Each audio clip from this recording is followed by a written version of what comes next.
sure that we can do everything we can to slow it down and then ultimately stop it. Because to me, it's irreversibly bad for the country. And I know what Hayes named it. To me, it is a back-breaking bill for America in terms of the taxes and the expense of it, the increase to the debt. And I think it's just going to make inflation worse. And you know, across the country, great majorities of people are feeling the impact of this inflation. The people that are hurt the most, of course, are those that are most vulnerable: seniors, people living on a fixed income, you know, young people struggling to get by. And it does seem that everything this president touches makes inflation worse, whether it was his energy policy, the spending that they did earlier in the year, and I think this compounds the problem. I think the number is $5 trillion or so if you add it all up in spending in just the last year or so in the first part of the Biden administration, which has that crowding out effect with regard to the economy. The other thing that's coming up is the issue of this debt limit.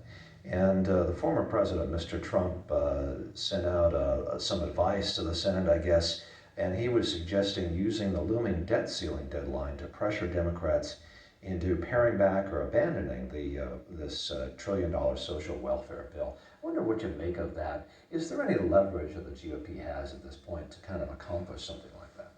If every Democrat votes together in lockstep unison, and then Kamala Harris is there to break a tie, the Democrats can do significantly even more damage to the country. All Republicans are united against what President Biden is trying to do. Every Republican voted against raising the debt ceiling last time, and we're going to continue to vote that way. But we are very concerned about the overall damage to the country of this extremely expensive bill with huge taxes, huge implications for people. It's what I hear about in Wyoming or heard about over Thanksgiving. People are very concerned about what's in it. When they were speaking out. The more people hear what's in it, the less they like it. And I mean, there's specifics of the bill, the idea of more IRS agents. Wyoming is an energy state, it's coal, right? So what is in here that would be bad for coal, bad for Wyoming? Well, it's coal, it's oil, it's gas, uranium for nuclear power. We have wind, we have solar, we have all of the sources of energy. The problem of this entire administration from the standpoint of energy is Joe Biden declared war on American energy his first day in office.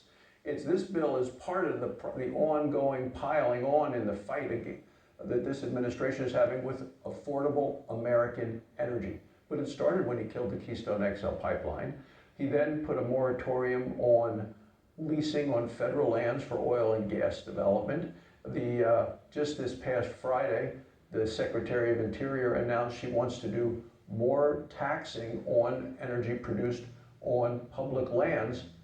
So what does then President Biden turn around to do? He asks OPEC and Russia to produce more energy. You know, when Lisa Murkowski on the Energy Committee, senator from Alaska, comes to the committee and says that today the United States is using more oil from Russia than it is from Alaska, that's a selling out of our country and a jackpot for Vladimir Putin. And I think that on your committee, you put out a report documenting this, is that right? Oh, we did. We went over all the impacts of what the Biden regulations have been doing, making American energy more expensive. And then right before Thanksgiving, he pretends to try to address the problem, the president does, by saying he's going to release some oil from the Strategic Petroleum Reserve. Well, that's there for true emergencies, not emergencies caused by high prices as a result of his bad policies. Senator John Barrasso, thank you for talking to us on One American News, sir. It's good to catch up with you. Thank you.